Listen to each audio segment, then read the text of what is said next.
Hello అండి, అందరికీ వేసవి వచ్చేసింది కదా. పిల్లలకి కొద్దిగా చల్లగా అలవాటు చేద్దామండి. ఏమీ లేదండి, పెరుగన్నంలో రాత్రిపూట కొద్దిగా పాలు పోసేసి ఉల్లిపాయ ముక్కలు వేసేసి పొద్దున్నే పిల్లలకి అలవాటు చేద్దామండి.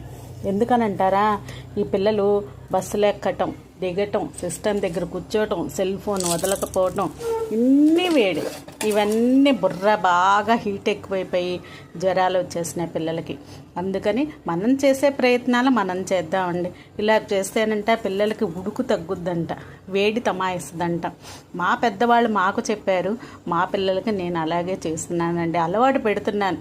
పొద్దున్నే లేవగానే టిఫిన్ పెడతాం కదా, టిఫిన్కి ముందు కొద్దిగా ఇలాగా 2 చెంచాలు పెట్టి అలవాటు చేద్దామండి. ఇప్పుడు పిల్లలు దేనికి తట్టుకోలేకపోతున్నారు, ఎండకి తట్టుకోలేకపోతున్నారు, చలికి తట్టుకోలేకపోతున్నారు, అలాగే ఏసీ లేకుండా అసలు ఉండలేకపోతున్నారు. ఎన్ని రకాలుగా ఉంటున్నారు, పొల్యూషన్ అలాగే ఉంటుంది.